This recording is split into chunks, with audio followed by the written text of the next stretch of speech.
और ये भी पूछ सकता है आपसे कि जब शेड्यूल ज्यादा होता है पाइप का तो पाइप पर क्या असर होता है। देखिए जब शेड्यूल ज्यादा होगा तो पाइप का ओडी उतना रहेगा लेकिन उसका जो इंड आया है वो कम होगा। अस्सलाम वालेकुम, फैब्रिकेशन विषय में खुशामदीद।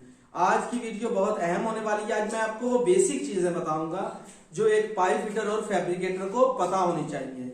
तो आपने ये वीडियो तवज्जो से देखनी है और चैनल को भी सब्सक्राइब कर लेना है। सबसे पहले हम बात करेंगे मीटर टेप पर कि मेजरिंग टेप के बारे में आपको मुकम्मल इंफॉर्मेशन होनी चाहिए और इसके पार्ट्स का भी आपको पता होना चाहिए। देखिए सबसे पहले ये भी पूछ सकता है आपसे इंटरव्यू लेने वाला कि मीटर टेप क्या है, मीटर टेप किसे कहते हैं। मीटर टेप एक मेजरिंग इंस्ट्रूमेंट है। इसकी मदद से हम किसी भी चीज की डायमेंशन ले सकते हैं मीट्रिक सिस्टम में और एम्पीरियल सिस्टम में। अब मीट्रिक सिस्टम कौन सा है, मीटर, सेंटीमीटर और मिलीमीटर। अब जो इंपीरियल सिस्टम है उसमें फुट, इंच और सूत्र आ जाते हैं। इसके बाद ये कि एक इंच में कितने मिलीमीटर होते हैं, 25.4 मिलीमीटर। और ये भी पूछ सकता है कि एक इंच में कितने सेंटीमीटर होते हैं, एक इंच में 2.54 सेंटीमीटर होते हैं। अब इसके बाद आपको थोड़ा सा यूनिट कन्वर्सेशन के बारे में पता होना चाहिए कि 1 मीटर है उसमें कितने मिलीमीटर होते हैं, 1000। अगर वो 5 मीटर हो जाएंगे तो कितना होगा, 5000 मिलीमीटर।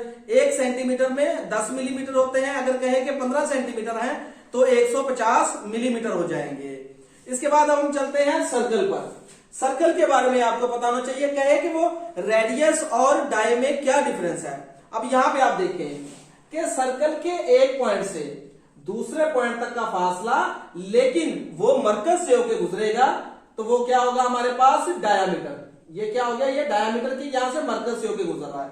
अब रेडियस किसे कहते हैं, रेडियस कहते हैं कि सर्कल के सेंटर से सर्कल के किसी भी बैरूनी नुक्ते तक का जो फासला है उसे हम कहेंगे रेडियस।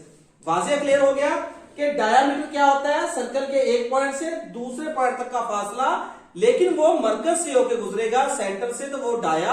अब जो रेडियस है वो होगा कि सर्कल के सेंटर से सर्कल के बैरूनी किसी नुक्ते तक का जो फासला है उसे हम रेडियस कहते हैं। रेडियस को आर से और डायामीटर को डी से शो करते हैं। इसके बाद है कि सीएफ किसे कहते हैं, सर्कमफ्रेंस। सर्कमफ्रेंस कहते हैं दायरे के बैरूनी तरफ से घूमकर, यहां से ऐसे घूमता है और यहां तक का जो फासला है, यानी कि एक नुक्ते से घूमकर उसी नुक्ते तक का फासला, उसे हम सीएफ कहते हैं। अब यह है कि सीएफ मालूम किस तरह करते हैं। सीएफ का जो फार्मूला है वो है CF equal to dia multiply 3.1416 के। अब ये देखिए यहां पे अक्सर गलती क्या करते हैं, यहां पे दिया होता है रेडियस, रेडियस दिया हुआ हमें 500 मिलीमीटर। तो अब हमने इसका क्या सीएफ मालूम करना, क्या करते हैं अक्सर के रेडियस को मल्टीप्लाई करवा देते हैं 3.1416 के साथ। आपने ये गलती हरगिज नहीं करनी, बल्कि क्या करेंगे आप यहां पे लिखेंगे r मल्टीप्लाई 2 मल्टीप्लाई 3.1416 के। तो इसके बाद क्या आपके पास सीएफ आएगा। और ये भी पूछ सकता है आपसे कि डाया ज्यादा होता है, रेडियस ज्यादा होता है कि सीएफ ज्यादा होता है। देखेंगे जो सबसे ज्यादा वैल्यू आती है वो आती है सीएफ की, उसके बाद डाया और सबसे कम जो वैल्यू आती है वो होती है रेडियस की। और उसके बाद एक और चीज आपको ये भी कहा जा सकता है कि आप 500 मिलीमीटर का डाया का सर्कल लगाएं तो प्रकार डिवाइडर कितनी खोलेंगे, तो जितना डाया होगा उसका हाफ हम प्रकार खोलेंगे और सर्कल लगाएंगे। अब एक और इंपॉर्टेंट चीज मैं आपको बताता चलूं कि पूछने वाला ये भी आपसे पूछ सकता है कि प्रकार कितने डिग्री में खुलती है। देखिए प्रकार 60 डिग्री में खुलती है। वो किस तरह खुलती है, आपने फॉर एग्जाम्पल क्या, ये हमारे पास जो रेडियस है वो है 250 मिलीमीटर, 250 मिलीमीटर। अब क्या किया आपने, 250 मिलीमीटर की प्रकार खोली और डाया लग गया 500 मिलीमीटर का। अब देखें जितनी आपने प्रकार खोल के दायरा लगाया था ना, प्रकार आपने इतनी रहने देनी है। और जब आप सर्कल पे रख के आप कता करेंगे तो आपके पास 6 पॉइंट आएंगे, 6 पॉइंट आएंगे। तो क्या करेंगे, अब सर्कल कितनी डिग्री में होता है, 360 डिग्री में होता है। 360 डिवाइडेड बाय 6 करेंगे, हमारे पास जवाब आएगा 60। यानी कि जो प्रकार खुलती है चाहे वो थोड़ी खुले या ज्यादा, उसकी डिग्री है कि वो 60 रहेगी। इसके बाद अब हम बात करते हैं आर्क लेंथ और कार्ड लेंथ पे। ये भी बहुत अहम है, तो आप देखें पहले ये देखते हैं कि आर्क लेंथ और कार्ड लेंथ कहते किसे हैं।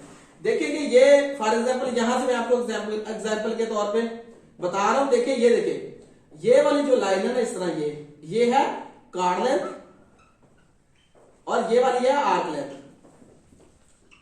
अब इन दोनों में जरा तवज्जो रखनी है। देखिए यहाँ पे क्या बन रही है, ये 90 डिग्री, और इस तरफ भी क्या बन रही है, 90 डिग्री। अब फॉर एग्जाम्पल वो आपको कह देता है, मैं इस तरफ आपको मिसाल दे देता हूँ, कि वो कहता है कि यहाँ पे जो डिग्री बन रही है, ये वाली डिग्री, ये बन रही है 30 डिग्री। तो इसकी आप मुझे ना कार्ड लेंथ मालूम करके दे, कार्ड लेंथ, ये वाली जो लाइन है ये कार्ड लेंथ। अब इसका बिल्कुल आसान तरीका क्या है, आपको डिग्री उसने दे दी है, अब आप फार्मूले की तरफ तवज्जो रखिएगा। Sine half of degree multiply dia, क्या होगा, हाफ ऑफ डिग्री कौन सी, 30 है, sine 30 divided by 2 multiply dia. अब इसका डाया रेडियस 250, तो डाया कितना होगा हमारे पास, 500 मिलीमीटर। 500 करेंगे हमारे पास जवाब आ जाएगा। अब हम इसकी कैलकुलेशन करते हैं, साइन 50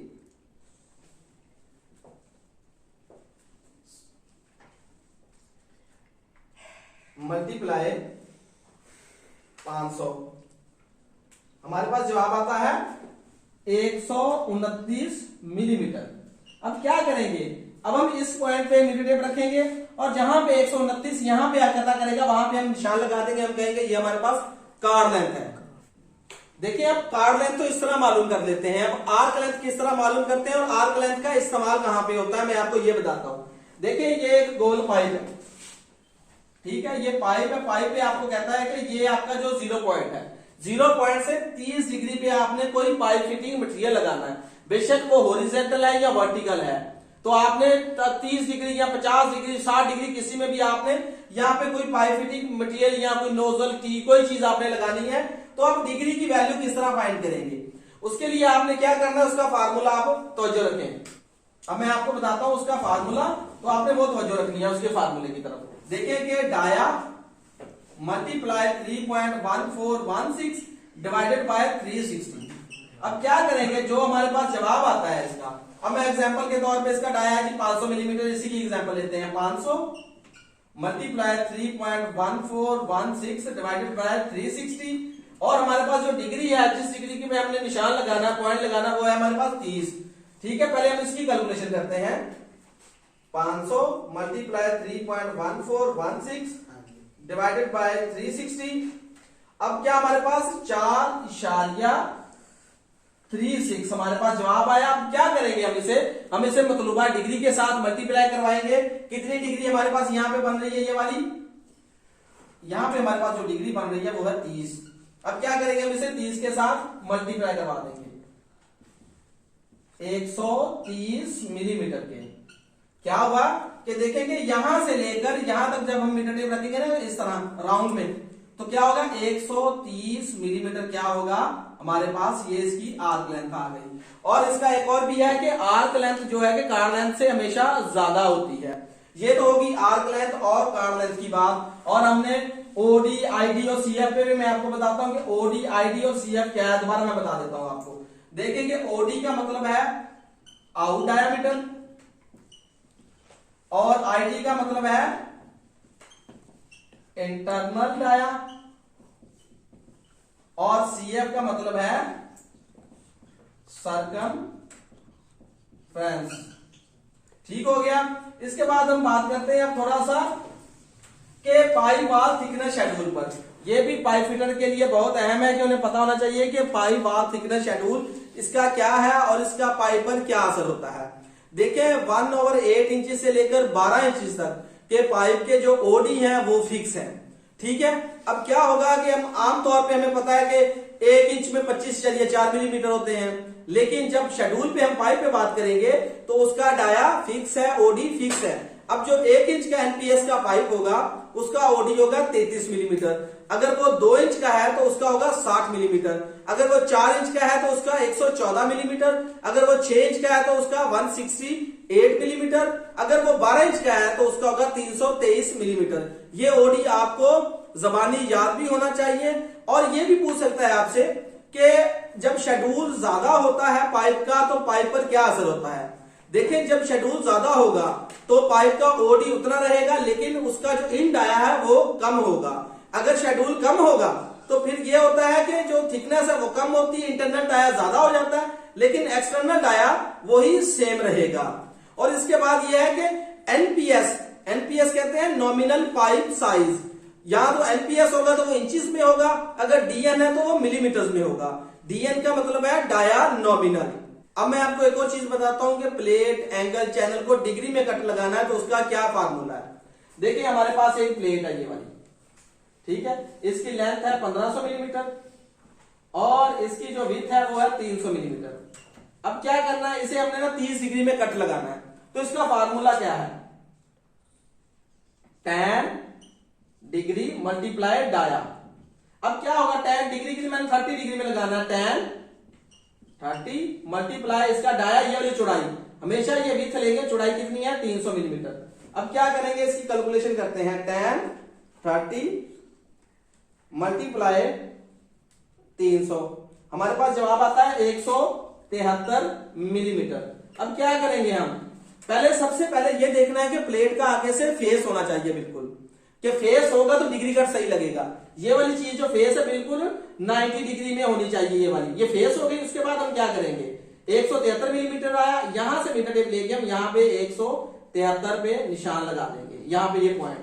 अब क्या करेंगे, राइट एंगल या फिश वायर की मदद से हम क्या करेंगे, यहां पे निशान लगा देंगे। अब क्या हुआ, ये वाला पोर्शन कटिंग हो जाएगा। कट कितनी डिग्री में लगेगा, 30 डिग्री। ये प्लेट हो गई। अगर एंगल होगा तो एंगल पे भी क्या, उसका डाया क्या लेंगे, उसकी विड्थ को, चौड़ाई को।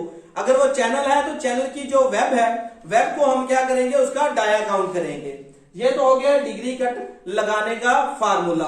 अब इसके बाद मैं आपको थोड़ा सा और बता दूं कि हमें टूल्स के बारे में पता होना चाहिए, कि अगर वो पाइप फिटर या फैब्रिकेटर है तो उसे बेसिक टूल्स का पता होना चाहिए, उनके इस्तेमाल का पता होना चाहिए। तो देखें, पहले पूछ लेते हैं कि right angle, right angle try square भी इसे कहते हैं। अक्सर भूल जाते हैं कि ट्राई स्क्वायर तो हमने देखा नहीं है, तो राइट एंगल का तो हमें पता है। देखें कि राइट एंगल जो है कि वो 6 इंच, 12 इंच और 24 इंच में होते हैं।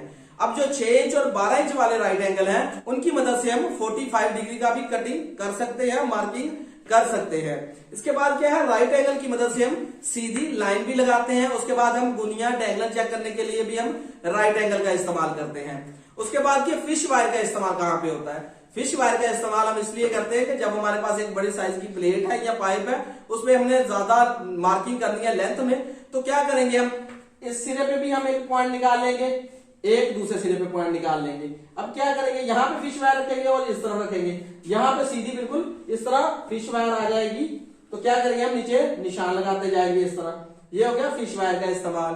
अच्छा, इसके बाद पाइप फिटिंग में एक और चीज बड़ी पूछी जाती है, यहाँ पे अक्सर गलती कर देते हैं कि इंटरनल फेस पे या तो हम पेंसिल ग्राइंडर की मदद से इंटरनल साइड पाइप की वो फ्लश करते हैं, क्लीन करते हैं, या फिर हम क्या करते हैं, वहां पे हम हाफ राउंड जो फाइल है पाइप के लिए वो इस्तेमाल करते हैं। आपको फाइल्स की एग्जाम का भी पता होना चाहिए और आपको जॉब की नौयत से भी पता होना चाहिए कि हमें कौन सा टूल कहां पे हम इस्तेमाल करेंगे। और जो सबसे एक अहम चीज है वो भी आपने ध्यान में रखनी है कि वो आपसे कहे कि आपने एक टेबल, फ्रेम या कोई चीज बनानी है, कोई भी काम करना है, बेशक वो पाइप फिटर है, प्लेट फिटर है, तो उसे अपने बेसिक टूल्स का पता होना चाहिए। फॉर एग्जाम्पल सबसे पहले क्या है, मीटर टेप है, राइट एंगल है, फिश वायर है, हैमर है, ग्राइंडर है, उसके बाद एक्सटेंशन लीड है, और उसके बाद गैस कटिंग है, सेंटर पंच है। ये जो चीजें हमारे पास बेसिक टूल्स हैं, तो इसका हर कारीगर को पता होना चाहिए कि मैं कोई भी जॉब करूं तो ये मेरे बेसिक टूल है। मीटर टेप भी हमें लाजमी चाहिए, राइट एंगल भी लाजमी चाहिए, मार्किंग स्टोन भी हमें चाहिए, एंगल ग्राइंडर भी चाहिए, हमें सेंटर पंच भी चाहिए, डिवाइडर भी चाहिए, एक्सटेंशन लीड भी चाहिए, कटिंग और ग्राइंडिंग डिस्क भी चाहिए। ये क्या है कि एक प्रोफेशनल बंदे को पता होना चाहिए कि जब मैंने काम करना है मुझे कौन कौन से टूल्स लाजमी चाहिए। उम्मीद है आज का टॉपिक आपको अच्छे तरीके से समझ आया होगा। तो आप लोगों से गुजारिश है कि आप लोगों को मेरी वीडियो से अगर 1% भी फायदा हुआ हो तो चैनल को जरूर सब्सक्राइब कीजिएगा और अपने दोस्तों के साथ भी शेयर कीजिएगा, ताकि आपके साथ साथ उनके नॉलेज में भी इजाफा हो। शुक्रिया।